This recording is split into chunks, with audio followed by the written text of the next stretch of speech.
Welcome to the Khatm al-Quran Majlis of MS Voice. أعوذ بالله من الشيطان الرجيم. بسم الله الرحمن الرحيم. قل أي شيء أكبر شهادة قل الله شهيد بيني وبينكم وأوحي إلي هذا القرآن لأنذركم به ومن بلغ أئنكم لتشهدون أن مع الله آلهة أخرى قل لا أشهد قل إنما هو إله واحد وإنني بريء مما تشركون. الذين آتيناهم الكتاب يعرفونه كما يعرفون أبناءهم الذين خسروا أنفسهم فهم لا يؤمنون. ومن أظلم ممن افترى على الله كذبا أو كذب بآياته إنه لا يفلح الظالمون. ويوم نحشرهم جميعا ثم نقول للذين أشركوا أين شركاؤكم الذين كنتم تزعمون ثم لم تكن فتنتهم إلا أن قالوا والله ربنا ما كنا مشركين. انظر كيف كذبوا على أنفسهم وضل عنهم ما كانوا يفترون. ومنهم من يستمع إليك وجعلنا على قلوبهم أكنة أن يفقهوه وفي آذانهم وقرا وإن يروا كل آية لا يؤمنوا بها حتى إذا جاءوك يجادلونك يقول الذين كفروا إن هذا إلا أساطير الأولين. وهم ينهون عنه وينأون عنه وإن يهلكون إلا أنفسهم وما يشعرون.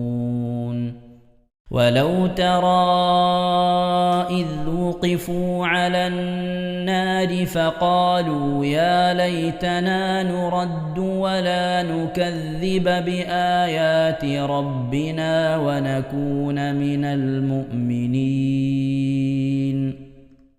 بل بدا لهم ما كانوا يخفون من قبل ولو ردوا لعادوا لما نهوا عنه وإنهم لكاذبون. وقالوا إن هي إلا حياتنا الدنيا وما نحن بمبعوثين.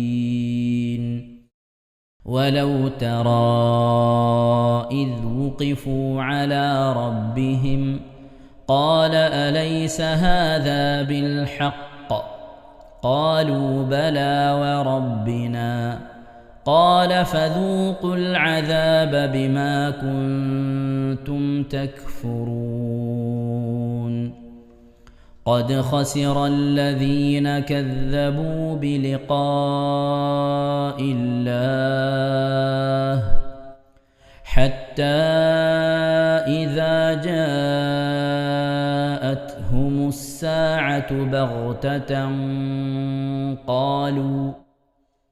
قالوا يا حسرتنا على ما فرطنا فيها وهم يحملون أوزارهم على ظهورهم ألا ساء ما يزرون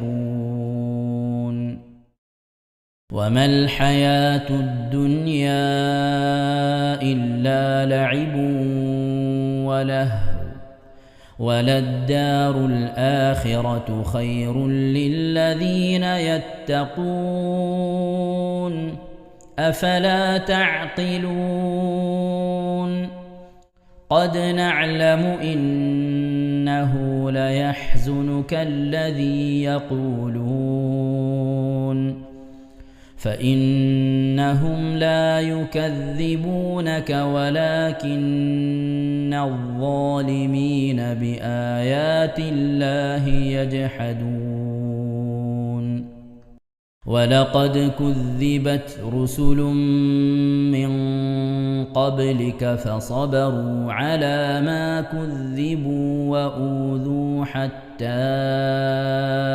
أتاهم نصرنا ولا مبدل لكلمات الله ولقد جاءك من نبأ المرسلين وإن كان كبر عليك إعراضهم فإن استطعت أن تبتغي نفقا في الأرض أو سلما في السماء فإن استطعت أن تبتغي نفقا في الأرض أو سلما في السماء فتأتيهم بآية ولو شاء الله لجمعهم على الهدى فلا تكونن من الجاهلين صدق الله العظيم ഇൻഷാ അല്ലാഹ് പ്രിയമുള്ള മുഅ്മിനീങ്ങളെ ഇനി സൂറത്തു സജദയാണ് നാം ഓതാൻ പോകുന്നത്. എല്ലാവരും സൂറത്തു സജദ എടുത്ത് സാവധാനം മുസ്ഹഫിൽ നോക്കി ഉസ്താദിന്റെ കൂടെ റാഹത്തായിട്ട് ഓതുക ഇൻഷാ അല്ലാഹ്. أعوذ بالله من الشيطان الرجيم بسم الله الرحمن الرحيم ألف لام ميم تنزيل الكتاب لا ريب فيه من رب العالمين أم يقولون افتراه بل هو الحق من ربك لتنذر قوما ما أتاهم من نذير من قبلك لعلهم يهتدون الله الذي خلق السماوات والأرض وما بينهما في 6 أيام ثم استوى على العرش ما لكم من دونه من ولي ولا شفيع أفلا تتذكرون يدبر الأمر من السماء إلى الأرض ثم يعرج إليه في يوم كان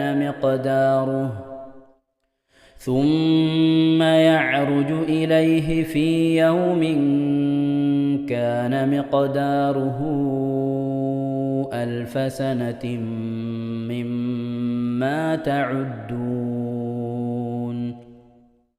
ذلك عالم الغيب والشهادة العزيز الرحيم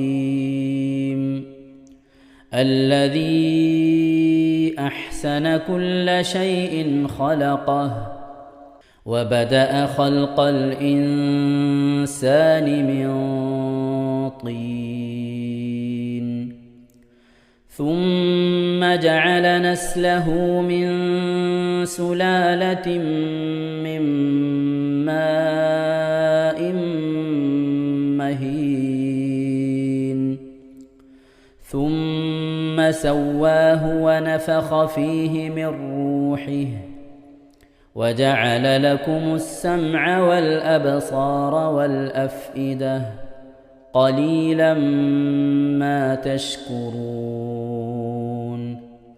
وقالوا أإذا ضللنا في الأرض أإنا لفي خلق جديد بل هم بلقاء ربهم كافرون قل يتوفاكم ملك الموت الذي وكل بكم ثم إلى ربكم ترجعون ولو ترى إذ المجرمون ناكسوا رؤوسهم عند ربهم ربنا أبصرنا وسمعنا فارجعنا نعمل صالحا إنا موقنون ولو شئنا لآتينا كل نفس هداها ولكن حق القول مني لأملأن جهنم من الجنة والناس أجمعين فذوقوا بما نسيتم لقاء يومكم هذا إنا نسيناكم وذوقوا عذاب الخلد بما كنتم تعملون إنما يؤمن بآياتنا الذين إذا ذكروا بها خروا سجدا وسبحوا بحمد ربهم وهم لا يستكبرون. ഇൻഷാ അല്ലാഹ് പ്രിയമുള്ള മുഅ്മിനീങ്ങളെ, ഇവിടെ തിലാവത്തിന്റെ സുജൂദ് ചെയ്യൽ സുന്നത്തുണ്ട്. ഞാൻ തിലാവത്തിന്റെ സുജൂദ് ചെയ്യുന്നു എന്ന് നിയ്യത്ത് ചെയ്ത് അല്ലാഹു അക്ബർ എന്ന് പറഞ്ഞ് കൈകെട്ടി നേരെ ഒരു സുജൂദിലേക്ക് പോവുക. സുജൂദിൽ സജ്ജദ വജ്ഹിയ ലില്ലദി ഖലഖഹു വഖദ്ദറഹു വശക്ക സംഅഹു വബസറഹു ബിഹൗലിഹി വഖുവ്വതിഹി ഫതബാറകല്ലാഹു അഹ്സനുൽ ഖാലിഖീൻ എന്നുള്ള ദിക്ർ ഒരു വട്ടം ചൊല്ലുക. അത് അറിയുന്നവർ അത് ചൊല്ലുക, അല്ലെങ്കിൽ സുബ്ഹാന റബ്ബിൽ അഅല വബിഹംദിഹി എന്ന് ചൊല്ലുക. അതിനുശേഷം അല്ലാഹു അക്ബർ എന്ന് പറഞ്ഞ് എഴുന്നേറ്റ് അത്തഹിയാത്തിനിരിക്കുന്നത് പോലെ ഇരുന്ന ശേഷം അസ്സലാമു അലൈക്കും വറഹ്മത്തുള്ളാഹ് എന്ന് വലഭാഗത്തേക്കും അസ്സലാമു അലൈക്കും വറഹ്മത്തുള്ളാഹ് എന്ന് പറഞ്ഞ് ഇടഭാഗത്തേക്കും സലാം ഇട്ടുക. ഇങ്ങനെയാണ് തിലാവത്തിന്റെ സുജൂദ് ചെയ്യേണ്ടത്. ഇൻഷാ അല്ലാഹ് എല്ലാവരും വീഡിയോ സ്റ്റോപ്പ് ചെയ്ത് തിലാവത്തിന്റെ സുജൂദ് ചെയ്ത ശേഷം ഇൻഷാ അല്ലാഹ് വീഡിയോ പ്ലേ ചെയ്ത് ഖുർആൻ ഓതുക. ബാക്കി تتجافى جنوبهم عن المضاجع يدعون ربهم خوفا وطمعا ومما رزقناهم ينفقون فلا تعلم نفس ما أخفي لهم من قرة أعين جزاء بما كانوا يعملون أفمن كان مؤمنا كمن كان فاسقا لا يستوون أما الذين آمنوا وعملوا الصالحات فلهم جنات المأوى نزلا بما كانوا يعملون وأما الذين فسقوا فمأواهم النار كلما أرادوا أن يخرجوا منها أعيدوا فيها وقيل لهم ذوقوا عذاب النار الذي كنتم به تكذبون ولنذيقنهم من العذاب الأدنى دون العذاب الأكبر لعلهم يرجعون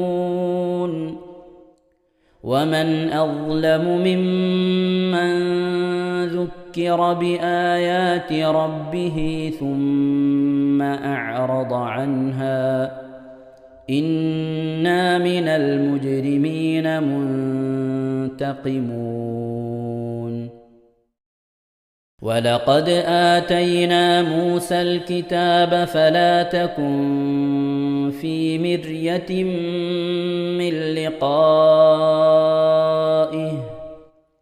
وجعلناه هدى لبني إسرائيل وجعلنا منهم أئمة يهدون بأمرنا لما صبروا وكانوا بآياتنا يوقنون إن ربك هو يفصل بينهم يوم القيامة فيما كانوا فيه يختلفون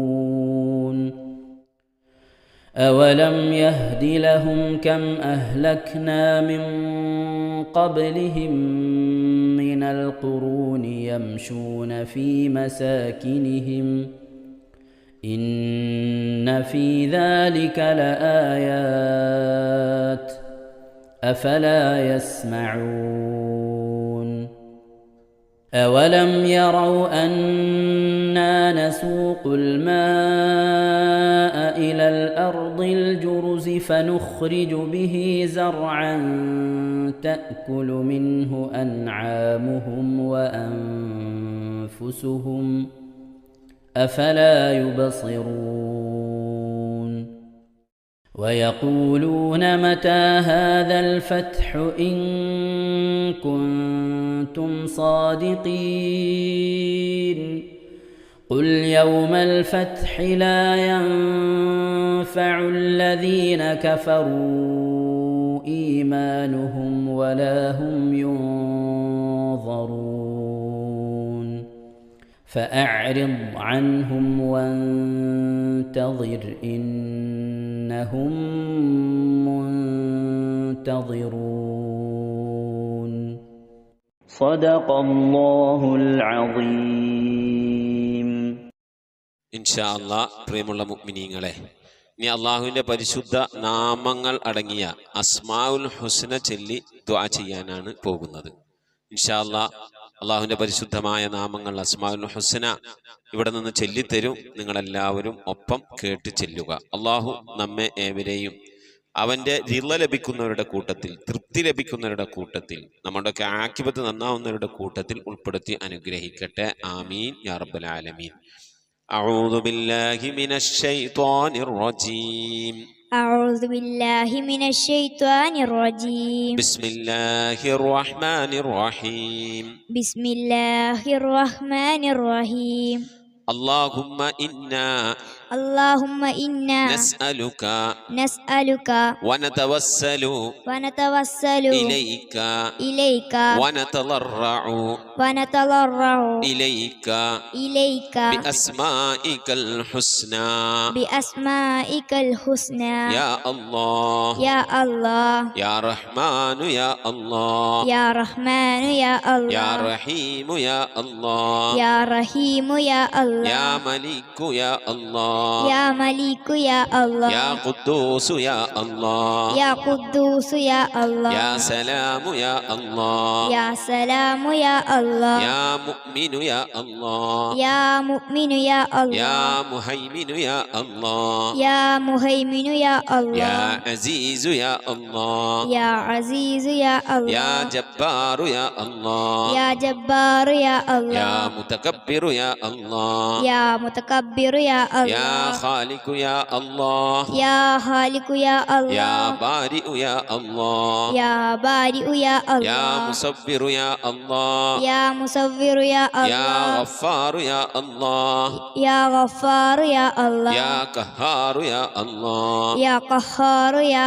يا الله وهاب يا الله يا وهاب يا يا الله رزاق يا الله يا رزاق يا الله يا فتاح يا الله يا فتاح يا يا الله عليم يا الله يا عليم يا يا الله قابل يا الله يا قابل يا يا الله باسط يا الله يا باسط يا يا الله خافل يا الله يا خافض يا يا الله رافع يا الله يا رافع يا الله يا معز يا الله يا معز يا الله يا مذل يا الله يا مذل يا يا الله سميع يا الله يا سميع يا الله يا بصير يا الله يا بصير يا يا الله حكم يا الله يا حكم يا يا الله عدل يا الله يا عدل يا يا الله لطيف يا الله يا لطيف يا يا الله خبير يا الله يا خبير يا يا الله حليم يا الله يا حليم يا يا الله عظيم يا الله يا عليم يا يا الله غفور يا الله يا غفور يا يا الله شكور يا الله يا شكور يا يا الله علي يا الله يا علي يا يا الله كبير يا الله يا كبير يا يا الله حفيظ يا الله يا حفيظ يا يا الله مقيت يا الله يا مقيت يا يا الله حسيب يا الله يا حسيب يا يا الله جليل يا الله يا جليل يا يا الله كريم يا الله يا كريم يا يا الله رقيب يا الله يا رقيب يا يا الله مجيب يا الله يا مجيب يا يا الله واسع يا الله يا واسع يا يا الله حكيم يا الله يا حكيم يا الله يا ودود يا الله يا ودود يا الله يا مجيد يا الله يا مجيد يا يا الله باعث يا الله يا باعث يا يا الله شهيد يا الله يا شهيد يا الله يا حق يا الله يا حق يا الله يا وكيل يا الله يا وكيل يا الله يا قوي يا الله يا قوي يا يا الله متين يا الله يا متين يا يا الله ولي يا الله يا ولي يا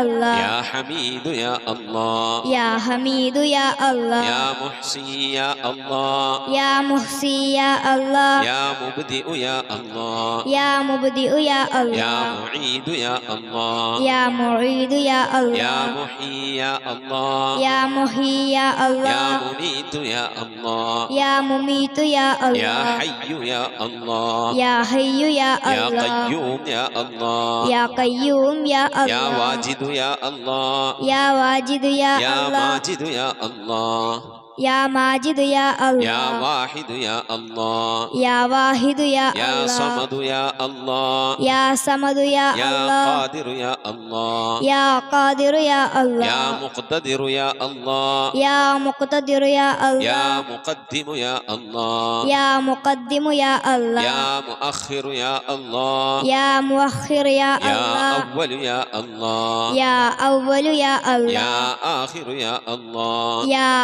آخر يا يا الله ظاهر يا الله يا ظاهر يا يا الله باطن يا الله يا باطن يا يا الله والي يا الله يا والي يا الله يا متعالي يا الله يا متعالي يا يا الله بر يا الله يا بر يا يا الله تواب يا الله يا تواب يا يا الله منتقم يا الله يا منتقم يا يا الله عفو يا الله يا غفور يا يا الله رؤوف يا الله يا رؤوف يا يا الله مالك الملك يا الله يا مالك الملك يا الله يا ذا الجلال والإكرام يا الله يا ذا الجلال والإكرام يا يا الله مقسط يا الله يا مقسط يا الله يا جامع يا الله يا جامع يا الله يا غني يا الله يا غني يا يا الله مغني يا الله يا مغني يا الله يا مانع يا الله يا مانع يا يا الله ضار يا الله يا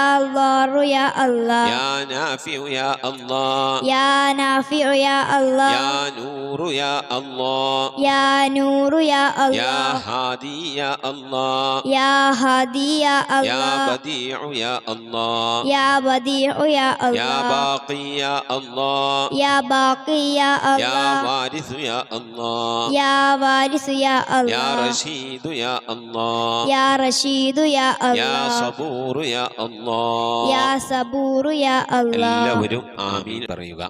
أن تحفظنا بحفظك آمين وتحمينا بحمايتك آمين وتكفينا بكفايتك آمين وتحرسنا بحولك وقوتك آمين وتعيدنا بتعيدك آمين وتنصرنا بنصرك آمين وتهدينا بهدايتك آمين وترعانا برعايتك آمين وتنظر إلي بعين عنايتك آمين وأن تجعلنا من عبادك الصالحين آمين الذين لا خوف عليهم ولا هم يحزنون آمين سبحان ربك رب العزة عما يصفون آمين وسلام على المرسلين والحمد لله رب العالمين آمين وصلى الله على سيدنا محمد وعلى آله وصحبه وسلم تسليما كثيرا كثيرا ഇൻഷാ അല്ലാഹ്. പ്രിയമുള്ള മുഅ്മിനീങ്ങളെ, ഇനി സലാം ബൈത്തിൽ നിന്ന് അല്പം നമുക്ക് ചൊല്ലാം. السلام عليك يا داعي الفلاح السلام عليك يا نور الصباح السلام عليك يا حي الفلاح السلام عليك يا ركن الصلاح صلواتي على النبي والسلام وهو خير الأنام بدر التمام السلام عليك يا خير الأجائر السلام عليك يا ضوء البصائر السلام عليك يا عالي المفاخير السلام عليك يا بحر الذخائر صلواتي على النبي والسلام وهو خير الأنام بدر التمام السلام على المقدم للإمامة السلام على المشفع في القيامة السلام على المضلل بالغمامة السلام على المتوج بالكرامة صلواتي على النبي والسلام وهو خير الأنام بدر التمام صلاة وتسليم وأزكى تحيتي على المصطفى صلوا عليه وسلموا وصل على جميع الأنبياء والمرسلين والحمد لله رب العالمين آمين. ഇൻഷാ അല്ലാഹ് മങ്കൂസ് മൗലിദിൽ നിന്ന് ഒരു ഹികായത്തും ബൈത്തും നമുക്ക് ഓതാം. ബിസ്മില്ലാഹിർ റഹ്മാനിർ റഹീം. روى كعب الأحبار رضي الله عنه لما أراد الله تعالى إظهار النور المخزون وإبراز الجوهر المكنون من عبد الله إلى بطن آمنة أطهر فتاة في العرب، وذلك في ليلة الجمعة من شهر رجب. أمر رضوان عليه السلام ففتح أبواب الجنان، وتزينت الحور والولدان، ودقت بشائر الأفراح، وزهرت كواكب الصباح. ونادى مناد في السماء والأرض: ألا إن النور المكنون منه سيد البشر في بطن آمنة قد استقر. ولما انتقل نور نبينا محمد صلى الله عليه وسلم من عبد الله إلى بطن آمنة اهتز الأرش طربا واستبشارا، وزاد الكرسي هيبة وبقارا، وامتلأت السماوات أنوارا، وضجت الملائكة تهليلا واستغفارا، فأصبحت آمنا تلك الليلة والأنوار تلوه في جبهة المؤتمنة، وأمنت به من المخاوف الكامنة، وظهرت لاندقار نوره الآيات، وتباشرت به جميع المخلوقات. ولما حملت به صلى الله عليه وسلم في رجب الهنا، بشرت في شعبان بين المنى، وقيل لها في رمضان: لقد حملت بالمطهر من الدنس والخنا. وسمعت الملائكة في شوال يبشرونها بالظفر بغاية المنى. ورأت الخليل إبراهيم عليه السلام في ذي القعدة وهو يقول لها: أبشري بالصاحب الأنوار والوقار والسنا. وأتاها في ذي الحجة موسى الكليم عليه السلام، وأعلمها برتبة محمد صلى الله عليه وسلم وجاهه الأسنى. وناداها في محرم جبريل عليه السلام بأن وقت ولادتها قد دنا، واصطفت الملائكة منزلها في صفر، فعلمت أن موعد السرور قد قرب ودنا. فلما هل ربيع الأول أضاءت الأرض والسماء، وأشرقت البيت والصفا. ثم لما جاء وقت الولادة وخرج منشور السعادة، وجد بآمنة أمر الولادة، وحان برود شمس السعادة. تلألأ الحق نورا أضاء، ونشرت له في الكون أعلام الرضا. وإذا بطائر أبيض قد سقط من الهوى، فمر بجناحيه على بطن آمنة مسرعا، فضرب المخاض ليلة الاثنين الثاني عشر من شهر ربيع الأول، وولدت صبيحتها نبي الثقلين صلى الله عليه وسلم وعلى آله وصحبه أجمعين. صلى الله على سيدنا محمد صلى الله عليه وسلم. صلى الله على سيدنا محمد صلى الله عليه وسلم. صلى الله على سيدنا محمد صلى الله عليه وسلم. يا ربي صل على النبي محمد منجي الخلائق من جهنم في غدي. ولد الحبيب سيد المتعبد، والنور من وجناته يتوقده. يا ربي صل على النبي محمد منجي الخلائق من جهنم في غدي. جبريل نادى فيما نشرة حسنه: هذا مالح الكون هذا أحمد. يا ربي صل على النبي محمده منجي الخلائق من جهنم في غادي هذا كحيل الطرف هذا المصطفى هذا جزيل الوصف هذا السيد يا ربي صل على النبي محمده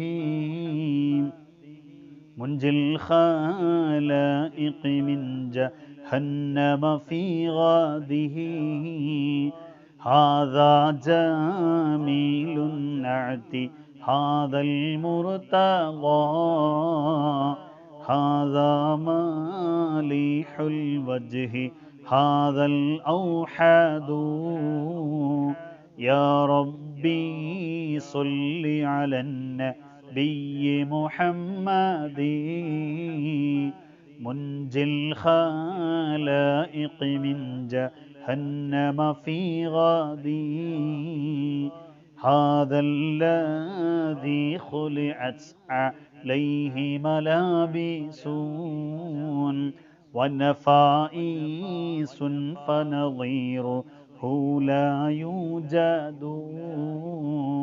يا ربي صل على النبي محمد منجي الخلائق من جهنم في غادي قالت ملائكة السماء بأسرهم ولد الحبيب ومثله لا يولد يا ربي صل على النبي محمد منجي الخلائق من جهنم في غادي بشرى لأمته برؤية وجهه هذا هو الجاه العظيم الأزيد يا ربي صل على النبي محمد منجي الخلائق من جهنم في غاده ولدته مختونا ومكحولا كما قد جاء في الخبر الصحيح المسند يا ربي صل على النبي محمد منجي الخلائق من جهنم في غاده صلى عليك الله يا علم الهدى ما ناح طير في الغصون يغرد يا ربي صل على النبي محمد منجي الخلائق من جهنم في غاده صلاة وتسليم وأزكى تحيتي على المصطفى صلوا عليه وسلموا اللهم صل وسلم وبارك عليه وصل على جميع الأنبياء والمرسلين وعلى ملائكة الله المقربين وعلى عباد الله الصالحين والحمد لله رب العالمين. ഇൻഷാ അല്ലാഹ് പ്രിയമുള്ള മുഅ്മിനീങ്ങളെ, നമ്മുടെ സ്വലാത്ത് ദിക്ർ മജ്ലിസിലേക്ക് പ്രവേശിക്കാം.